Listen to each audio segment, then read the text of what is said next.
O Herói de Mil Faces, Joseph Campbell.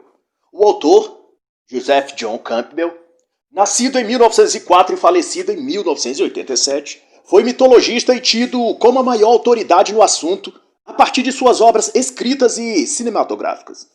Sua própria história pessoal é por si só uma saga, uma jornada de coincidentes aventuras e oportunidades. Na adolescência, foi movido pelo instinto e curiosidade literária que achou na biblioteca duas obras sobre a vida e costumes indígenas. E a partir de então se dispôs a saber tudo o que podia sobre a vida indígena. E anos depois, quando já na faculdade, ao preparar sua tese de mestrado sobre a lenda do rei Arthur e os cavaleiros da Távola Redonda, percebeu que muitos dos elementos contidos nela já faziam parte das antigas tradições dos índios norte-americanos. O que ele só pôde compreender a similitude devido ao que tinha lá na adolescência pesquisado sobre a cultura indígena. A partir de então, graças à bolsa de estudos que tinha ganhado por essa sua descoberta, pôs então a estudar pela Europa variados temas e assuntos. Inclusive, se dedicou a estudar o sânscrito, Idade Média e diversos outros temas. Depois disso, passou 3 anos isolado no interior de uma região inóspita dos Estados Unidos, apenas estudando e tomando nota de suas descobertas. E findo seu autoexílio, passou a dar aulas na escola onde estudou e assumiu a cadeira de mitologia. Tornou-se então prestigiado escritor e esta obra foi publicada pela primeira vez em 1949. Esta obra trata do desvelar de verdades que nos são apresentadas sob o manto das figuras religiosas e mitológicas, ou seja, dos símbolos os quais revelam as mais profundas verdades e sabedoria, mas que não somos mais capazes de enxergar porque nos tornamos cegos e céticos por causa do nosso ávido materialismo e na nossa fé apenas naquilo que podemos ver, tocar e de preferência que seja produzido num órgão qualquer do governo ou de uma banca acadêmica de uma universidade. E ao citar os Vedas, Campbell vai dizer: a verdade é uma só, mas os sábios falam dela sob muitos nomes. E ao falar então sobre mito e sonho, Campbell faz uma reflexão simples, mas profunda em seu significado. Ele diz que, ao escutarmos a descrição de um sonho por um enigmático feiticeiro no Congo, ou lermos alguns dos sonetos místicos de Lao Tse, ou nos debruçarmos sobre um dos sofisticados argumentos filosóficos de Santo Tomás de Aquino, ou quem sabe até um conto de fadas esquimó, uma coisa acontece. Ficamos com a sensação de que algo se oculta por trás e além daquilo que ouvimos ou lemos. Isto é, fica a sensação de que não absorvemos tudo o que há para se aprender com aquele conto ou história.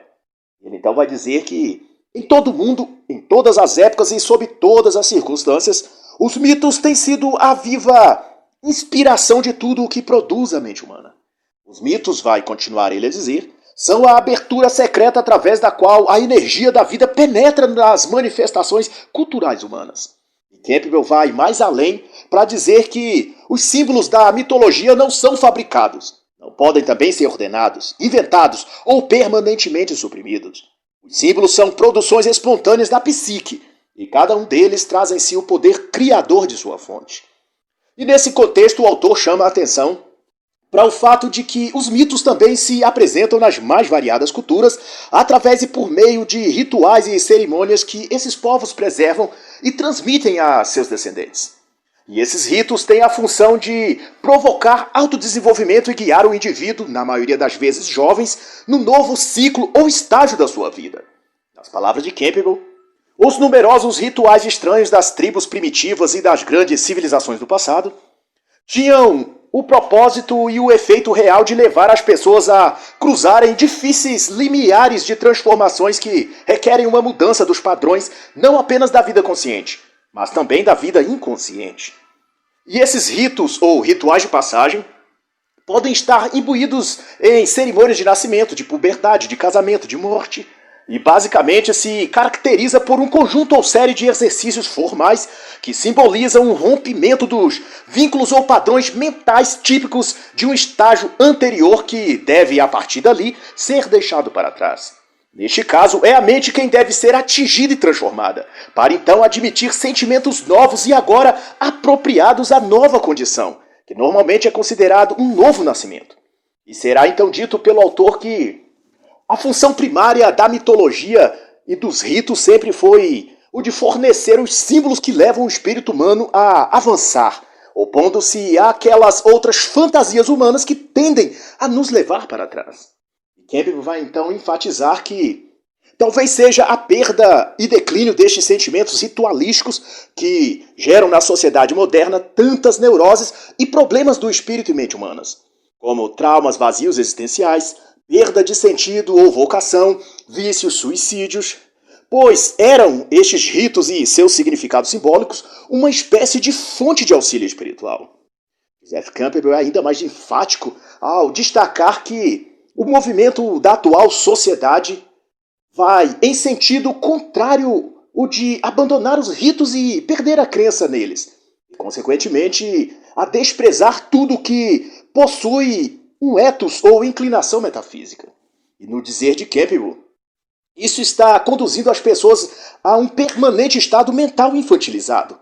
E para Campbell, quando deixamos de fazer a passagem da infância para a vida adulta, simbolizada nos rituais de cada cultura, ficamos psicologicamente presos às imagens não exorcizadas de nossa infância. Na prática, vai dizer ele, é o filho que, embora adulto, não consegue se desligar da casa dos pais. É a mulher que, apesar de adulta e de já ter filhos, não vive sua independência, mas fica matizando entre um relacionamento e outro, sonhando que vai encontrar um dia o príncipe encantado que lhe dará todo o amor e prazer sexual, sem lhe fazer qualquer exigência, nem mesmo a de que ela lhe seja uma companheira fiel. Ou seja, ela está aprisionada na imaturidade, infantilidade de querer todas as vontades atendidas, sem que nada e nenhum sacrifício ou ônus seja exigido dela. Mas seja como for, os rituais de cada cultura está destinado a conduzir o iniciado ao departamento de sua condição infantil e fazê-lo acordar numa nova etapa ou situação, psicologicamente falando, a de que deve abandonar as fixações da infância e progredir na direção de se tornar adulto emocionalmente. Nas mais diversas tradições antigas, esse rito era representado por algum tipo de dança ou ensaio em que o menino era afastado da mãe ou da tribo, temporariamente introduzido nos costumes dos homens, como o ritual hebreu da circuncisão, ou o agogê espartano, ou também denominado cripteia ou criptia. De todo modo, era um período de exclusão do jovem do seu meio habitat, protegido e seguro. E por um tempo ele teria de cumprir determinadas tarefas ou ciclos onde sua maturidade, adaptação e força de vontade eram postos à prova. E só depois de passado era recolocado no seu meio. Porém, desta vez recebido e tratado como homem ou como mulher adultos. Essa façanha poderia ser literal ou encenada por meio de cerimônias e de rituais. E Joseph Campbell considera tão importante e necessário para a nossa psique e desenvolvimento emocional que diz que sem essa passagem, sem essa troca de energia da infância para a fase adulta, que o subconsciente apreende através do rito, nós ficamos permanentemente aprisionados num quarto de brinquedos, no fundo do nosso inconsciente. E dessa forma, os mitos são representações daquilo que somos, como indivíduos ou como sociedade. E nos mais diversos níveis nos ensinam a superar certas coisas, a aprender outras e a encarar nossos atos e suas consequências. Exemplo disso, para efeito apenas de reflexão sobre as camadas e poder dos mitos e dos rituais que os cercam, considere, pois, o mito do touro de Minos, ou do Minotauro, como veio a ser chamado aqui no Ocidente. Conta-se que Minos era o rei da ilha de Creta, e mandou que construísse um labirinto no qual esconderia algo que o palácio tinha vergonha e ao mesmo tempo medo. Reflete-se aqui a tentativa do rei de esconder e consertar um erro com um erro ainda pior, que não poderá ser guardado por todo o tempo. Na história, a rainha Pasífae, esposa do rei, havia se deixado seduzir por um touro magnífico, branco e nascido do mar, enquanto seu marido o rei estava em campanha numa batalha fora de Creta. E então havia ela dado à luz a um filho, fruto do seu caso com o touro. Nessa analogia, o touro branco pode simbolizar, se traduzíssemos para os dias de hoje, o tão falado macho alfa, cuja muitas mulheres, ditas modernas, não resistem. O rei Minos era então o beta-provedor, que sai para garantir o sustento da família. Na mitologia, a esposa do rei dá à luz a um filho que não era do rei. Porém, a criança nasce deformada, um monstro metade humano, metade animal. E Minos resolve então esconder a criança no labirinto para que a vergonha e humilhação pública pela infidelidade da rainha não caísse sobre todo o reino. Veja que o mito traduz a vida real. A criança nascida de uma aventura sexual de uma mulher casada nasce simbolicamente um monstro. Isto é, cheia de conflitos, dramas, traumas que o impedirão de conviver com as pessoas normalmente. Hoje é consabido, por exemplo, como filhos de relações promíscuas e conturbadas tendem a demonstrar-se transformadas com o psicológico afetado. São crianças que mais tarde costumam demonstrar transtornos de personalidade como borderlines, narcisistas, histriônicos. Mas de volta à história de Minos e sua rainha infiel, o touro de Minos, ou Minotauro, é trancafiado no labirinto abaixo do palácio, para que ninguém o visse. E lá no seu labirinto era alimentado de rapazes e moças, jovens lançados lá de tempos em tempos. E como na vida real os frutos de um lar destruturado, ou marcado por traições, infidelidades, ou de alta rotatividade de parceiros sexuais, tende a desenvolver um tipo de vida também promíscuo, cercados de outros jovens também igualmente transtornados, psicologicamente danificados. Os rapazes e moças que alimentam o Minotauro nessa comparação são as companhias dissolutas e que alimentam todo o mau comportamento daquele jovem. E todos de igual modo se perdem e são destruídos nos labirintos da vida. A figura do monstro no labirinto, portanto, é a história do drama familiar quando é atingido por comportamentos hipergâmicos da mulher, portanto, transtornos dos filhos rebeldes ou da ausência física ou emocional do pai. Observe que tudo acontece quando o rei Minos está fora. A mitologia então reflete nesse ponto o que acontece quando a figura paterna está ausente do seu lar. Para Campbell, as mitologias, tradições folclóricas, lendas e às vezes até os sonhos são manifestações simbólicas de uma sabedoria acumulada pelos povos e que, assim como no exemplo do mito do Minotauro, revelam as consequências de certas atitudes ou apontam qual caminho e escolhas se fazem melhor nesse ou naquele caso. No mito, o rei esconde o monstro para não ter o ego afligido pelas críticas. A mulher, apesar de ter um palácio e um rei, ainda se deixa levar pela aventura de ser conquistada por um audacioso, forte e irresponsável macho alfa. Alguém capaz de correr os riscos para possuí-la. E o filho, que nasce dessa relação adúltera, é monstro. E é gente ao mesmo tempo, precisando ser trancafiado nos porões de sua mente para não causar dor às pessoas. O fim dessa história é a tragédia, não resta dúvida. Neste exemplo, a história do rei Minos é a representação das escolhas que as pessoas fazem e de como lidam com as agressões do ambiente ao seu redor. A história do Minotauro é o reflexo dos dramas ocultos em nosso íntimo.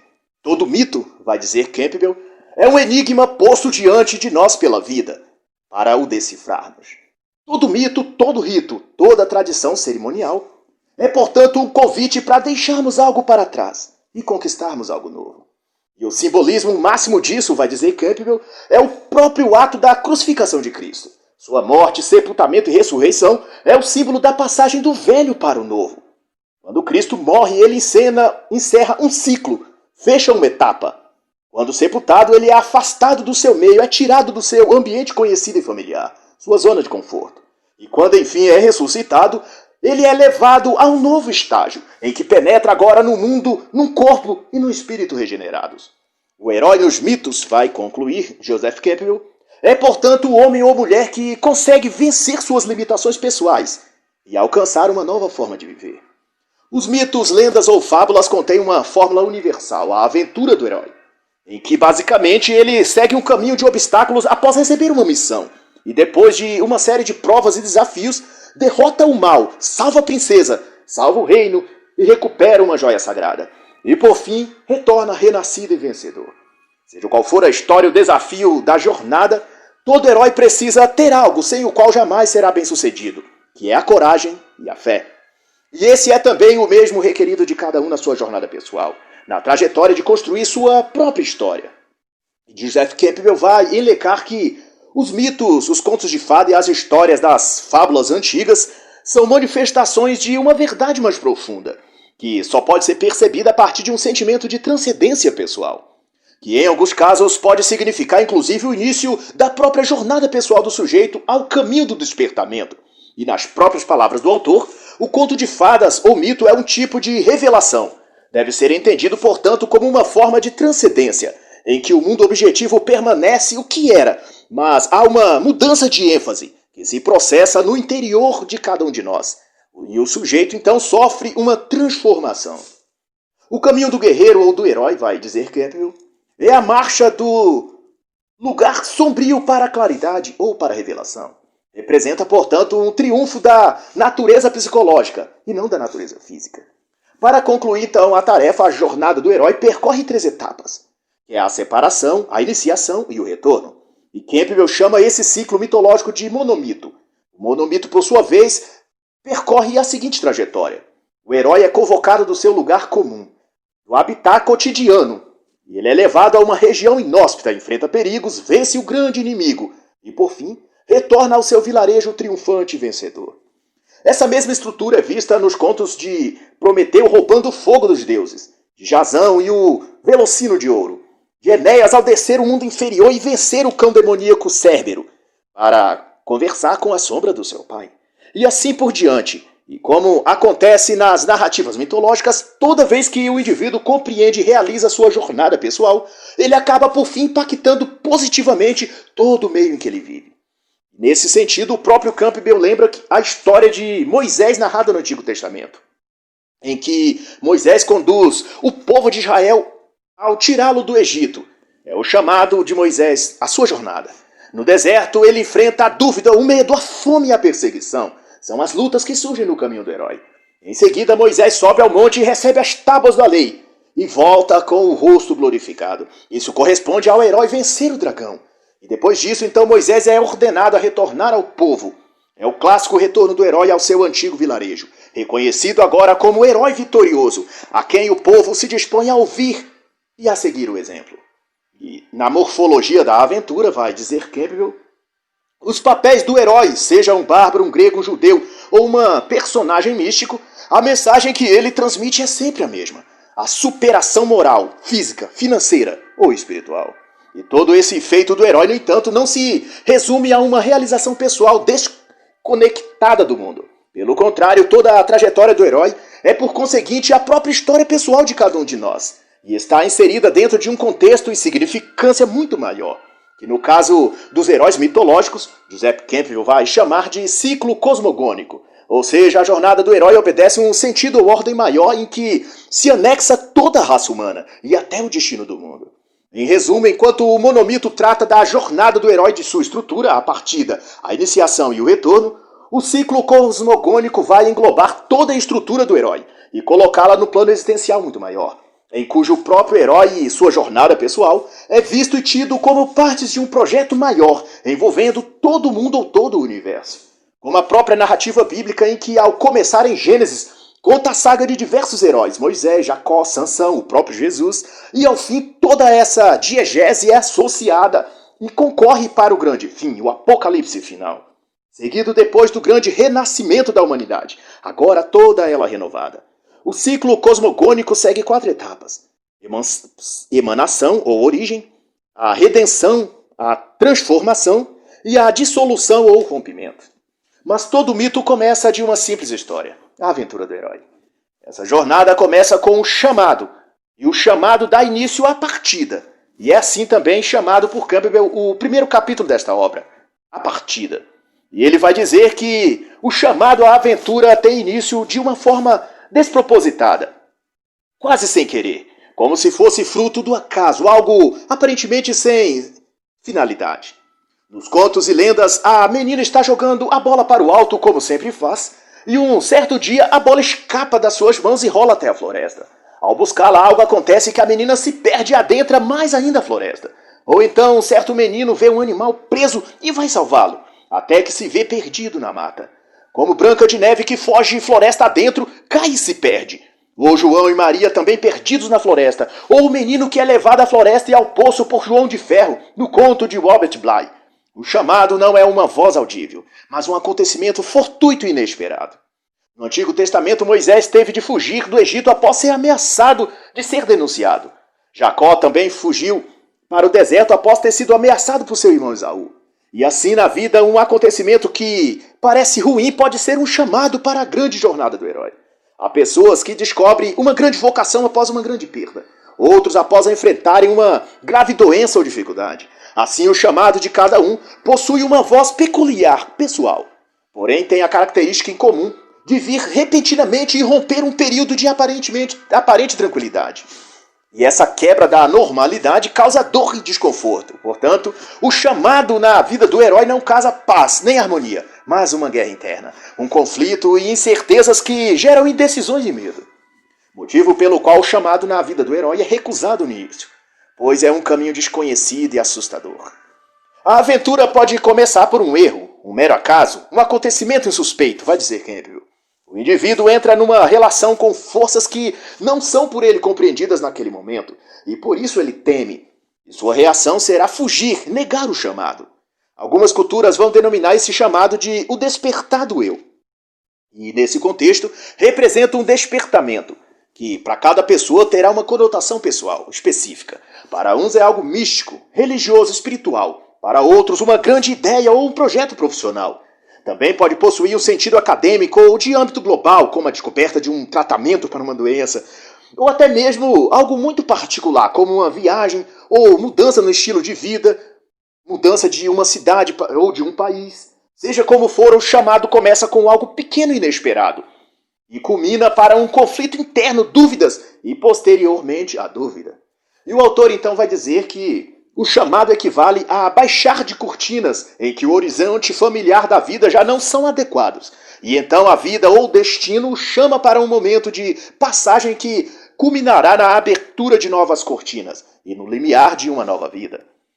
Nos mitos e lendas, o chamado conduz primeiro a um ponto escuro da floresta, ou de um poço ou calabouço, que representa o momento em que a pessoa se sente perdida em relação ao que ainda virá. A pessoa não se sente mais encaixada no seu antigo mundo, mas também não se enxerga em lugar algum. É como se ela tivesse a andar pela floresta escura sem enxergar o caminho de volta, nem também o caminho adiante. Ela se sente então triste, sozinha e incapaz de sair daquela situação. É o ponto onde ela se sente pequena demais diante do mundo. A minha própria história pessoal reflete isso, assim como a de muitos homens e mulheres nesse mundo. Onde, ainda adolescente, eu cheguei à capital tendo deixado o interior onde nasci, e sozinho e desconhecido numa cidade grande, me senti amedrontado e inseguro, tendo de, pela primeira vez, tomar decisões cujas consequências só eu iria ter de assumir. É o momento em que o mundo parece grande demais, e a gente se sente pequeno e impotente diante dele. No conto da Branca de Neve, ao fugir para a floresta, à noite, sozinha e com fome, ela se sente perdida e assustada. Tudo o que olha e vê ao redor lhe causa pânico e é ameaçador. Ela está cercada pelo desconhecido até que desmaia de terror, para só depois ser achada e resgatada pelos 7 anões. Traçando um paralelo aqui com a Bíblia, José, filho de Jacó, foi jogado por seus irmãos em um poço e depois vendido para uma caravana como escravo, tendo ido parar na terra do Egito. O poço na vida de José é o equivalente à floresta no conto de Branca de Neve, ou à fonte de água dourada no conto de João de Ferro. Há sempre um ponto escuro e difícil aonde você se sentirá sozinho e vulnerável. Essa é a mensagem da vida para você. Há sempre uma floresta, um poço, um momento em que você não entenderá o que está acontecendo e se sentirá pequeno demais para enfrentar a vida. Na juventude, a minha floresta pessoal foi chegar à capital e ali não ver o que eu poderia fazer para sobreviver e como vencer os desafios que me esperavam. E para Campbell, a floresta negra, a grande árvore, a fonte dourada ou poço são todos símbolos mitológicos que representam o mundo. A ansiedade, o medo, o conflito, o temor pessoais que o indivíduo sente, ou nos contos o menino ou a menina sente ao se ver perdido na floresta, representa o modo como a pessoa se sente ao ser separado de sua mãe, de sua família ou do seu lar, onde ele se sentia seguro e protegido. Esse rompimento causa a insegurança de saber que, haja o que houver, você estará a partir dali sozinho para enfrentar. É por isso que a floresta é tão assustadora. O chamado leva a um caminho desconhecido, vai dizer Campbell. Mas ao atender o chamado, a pessoa aprenderá uma nova forma de se orientar e viver no mundo. Ao encarar o que tem de ser encarado, ele descobrirá o que tem depois da floresta escura. Outra vez, ao fazer uma analogia com a Bíblia, esta diz nos Salmos que o choro pode durar uma noite, mas a alegria vem ao amanhecer. O que quer dizer que, ao clarear do dia, a floresta torna-se iluminada. Iluminada pelo sol, e a pessoa que persistiu ali na floresta poderá ver o caminho para onde então seguir. Ao acordar, Branca de Neve estava segura e protegida na casa dos 7 anões. Havia um lugar seguro mesmo em meio à floresta. José não morreu no poço. O menino não foi morto por João de Ferro ao tocar a fonte. E assim, a persistência mesmo no escuro e solitário vazio da floresta gerará uma iluminação. E como conclusão, Joseph Campbell vai dizer que na jornada mitológica o chamado à aventura significa a convocação do destino ao herói, para ele deixar o seu lugar de conforto e ingressar rumo ao desconhecido. E nesse lugar ele achará tesouros indescritíveis. Assim também foi chamado Abraão. Deixai a sua parentela e vá para o lugar aonde eu lhe mostrarei, ou seja, o desconhecido para ele. Cada um tem um chamado a atender. Esse é o significado do chamado de herói. E Campbell vai então discorrer no capítulo 2 sobre o segundo ponto ou etapa na aventura do herói, que é a iniciação. A iniciação do herói consiste sobretudo na busca por algo que não está ali na floresta. Isto é, para achar esse algo perdido ele deve ir além de aonde ele está naquele momento. É quando o guerreiro se dá conta de que sua jornada o levará para mais longe ou para mais profundo na floresta. Essa fase é chamada de caminho de provas. Na Bíblia, no Novo Testamento, Jesus Cristo é levado ao deserto e lá é provado 3 vezes. Branca de Neve é provada pela bruxa e pela maçã envenenada. João e Maria tiveram as migalhas de pão comidas pelo corvo e depois foram presos pela bruxa dos doces. No mito grego, Psique procura Cupido, seu amado, e é arduamente provado por Vênus, a mãe ciumenta de Cupido. Assim, o herói tem sua jornada marcada por provações. Desafios que testam seus limites, mas que também o preparam e lapidam para o novo homem ou mulher que ele deverá se tornar após aquela provação. Em toda tribo, povo ou cultura antiga, vai dizer o autor, a passagem por provações e testes são um processo de amadurecimento necessário, pelo qual o jovem é iniciado. E ele tem de passar. Simbolicamente, ele enfrenta seus fantasmas, seus medos. Ele precisa derrotar o dragão, a fera ou o gigante interior que habita nele e o impede de prosseguir na estrada da realização. Davi teve de enfrentar e vencer Golias. E só depois se tornou respeitado. Na mitologia, só depois de vencer certos obstáculos é que o menino é aceito na tribo ou no clã como um adulto. Antes de superar seu gigante interno, ele é visto e tratado como menino. Cada indivíduo, cada herói tem seus próprios gigantes, suas próprias bruxas e dragões a serem vencidos. Hércules teve os 12 trabalhos a realizar. Jesus teve o caminho do Gólgota e no jardim de Getsêmani chegou a desejar que o cálice da provação fosse afastado dele. Josué teve os muros de Jericó para derrubar. Alguns terão o desemprego, a superação de uma traição amorosa do seu cônjuge ou uma perda dolorosa qualquer. Mas em comparação ao mito, será sempre provações no caminho do herói que ele precisará superar para continuar a jornada. No vocabulário mitológico, vai dizer Joseph Campbell, o herói precisa fazer a perigosa jornada na escuridão, vencer o labirinto do Minotauro, derrotar algum monstro selvagem. Esse é o caminho que todo herói vai concluir, o autor.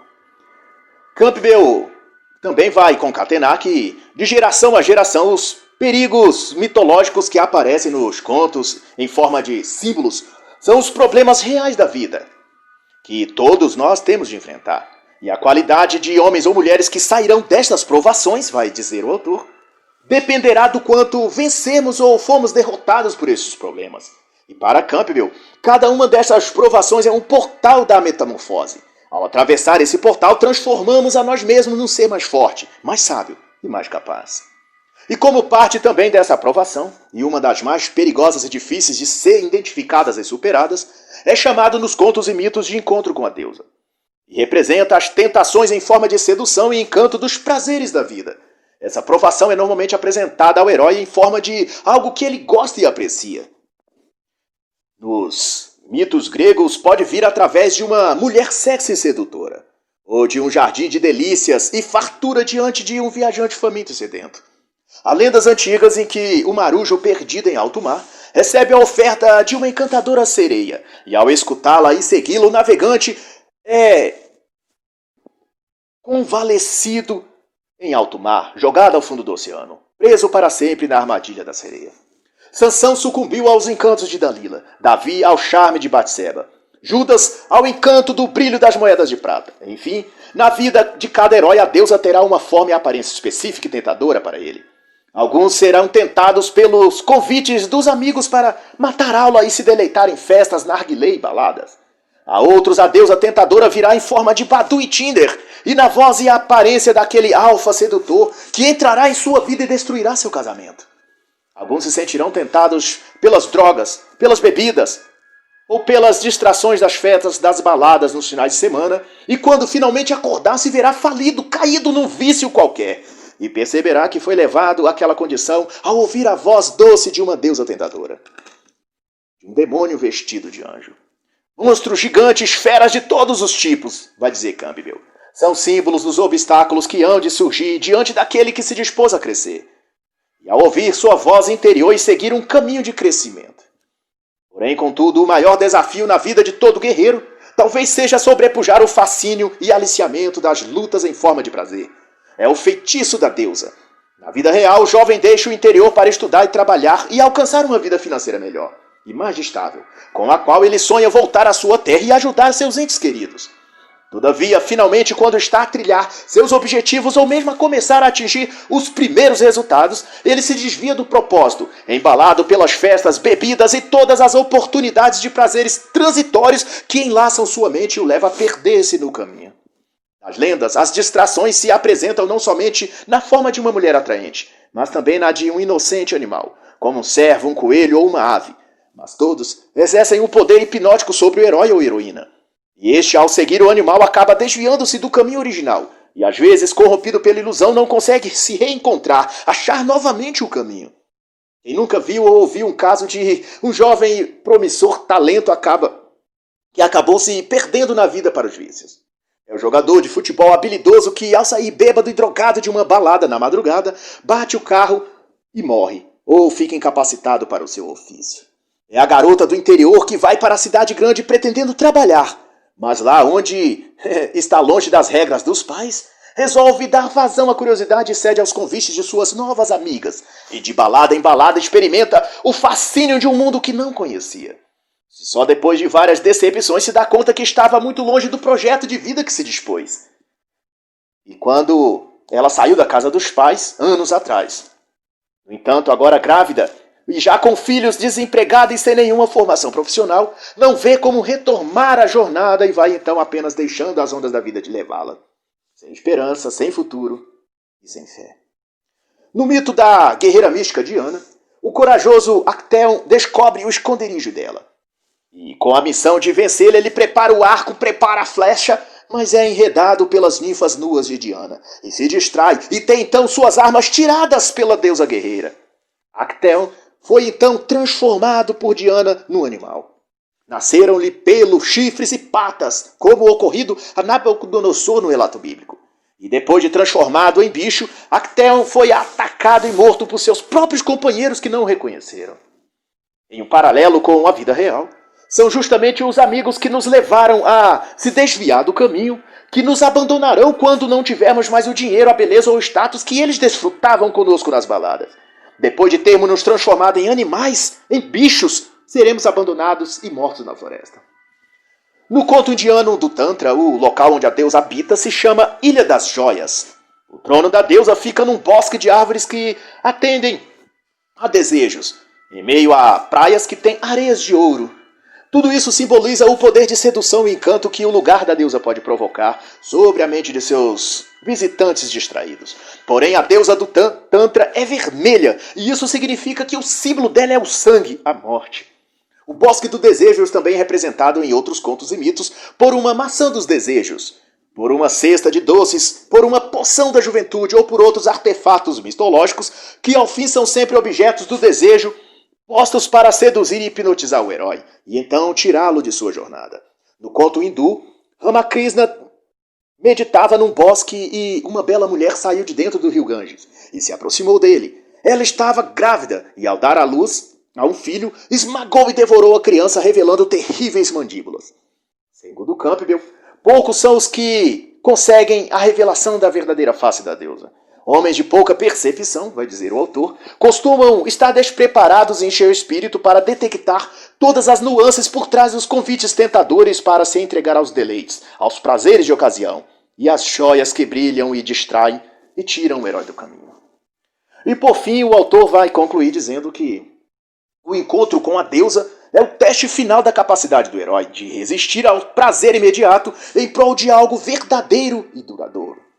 E Joseph Campbell vai tratar então, no terceiro capítulo, da última etapa da aventura do herói, o retorno. Terminada a busca do herói, vai dizer ele, o herói deve retornar com o seu troféu. O retorno do herói é o símbolo da sabedoria alcançada e que agora deve ser compartilhada. É assim que o círculo se fecha, que a jornada se completa. Nos mitos antigos e contos de fada, isso é representado pelo resgate da princesa na masmorra, ou do casamento do príncipe com a princesa, ou da cabeça decepada da medusa. O ponto comum é que a jornada do herói lhe deu um crescimento interior que agora precisa ser compartido com sua comunidade para ajudar a formar outros heróis. Alguns mitos falam de um elixir dado ao herói por um deus ou uma deusa que deve ser também compartilhado à sociedade para sua restauração. Às vezes o retorno do herói também é cercado por novas lutas e perseguições.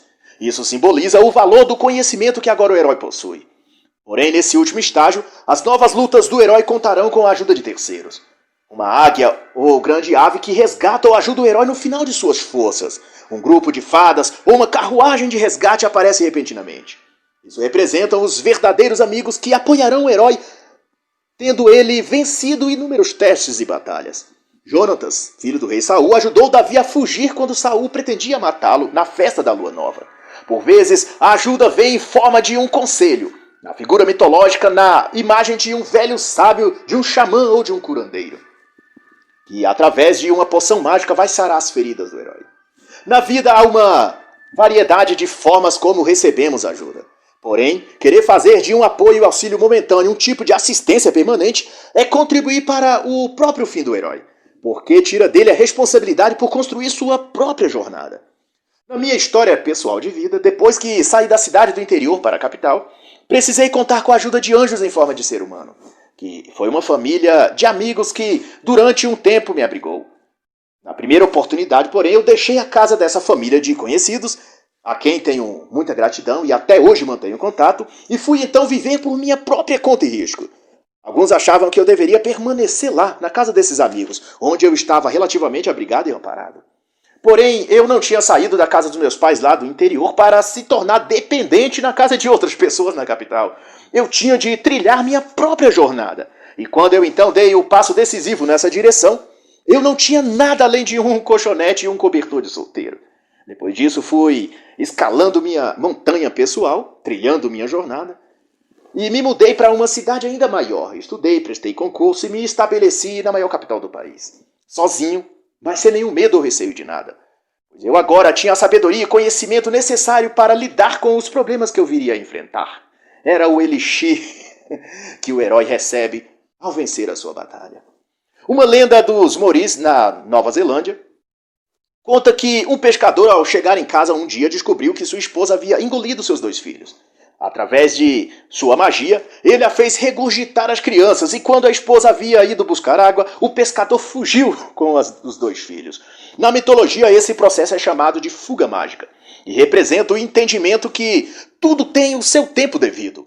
Na lenda dos Maoris, a mesma mulher que abençoou o marido com 2 filhos era a mesma que depois iria devorá-los. Ou seja, aqueles que surgem em nossa vida para nos apoiar devem ser respeitados na sua particularidade e jamais feito por nós de uma escada de apoio permanente.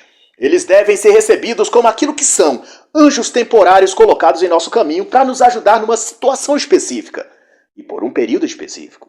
Extrapolar esse tempo ou essa ajuda acaba desgastando a relação de confiança e respeito que deve sempre existir entre aquele que ajuda e aquele que recebe ajuda.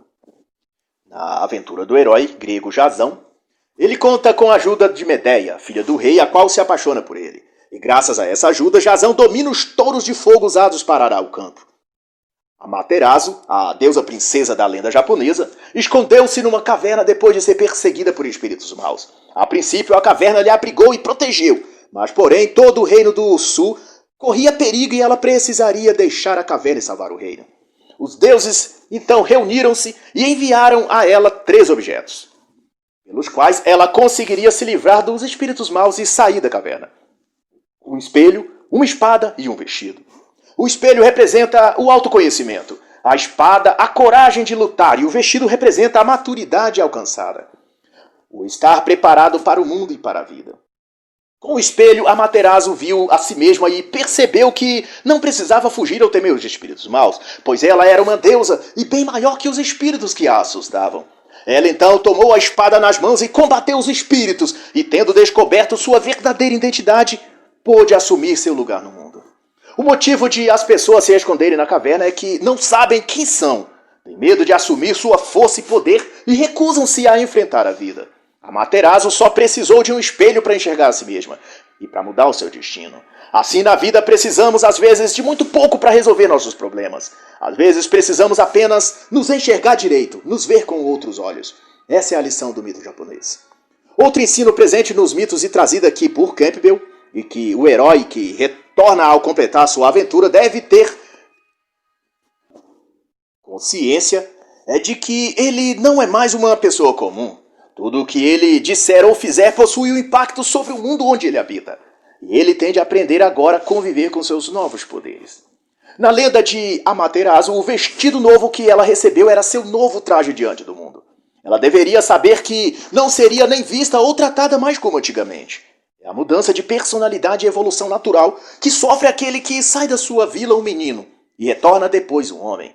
O tempo de menino passou. É a lição a ser aprendida. E as consequências de não estar preparado para esse novo eu pode levar o indivíduo a grandes decepções.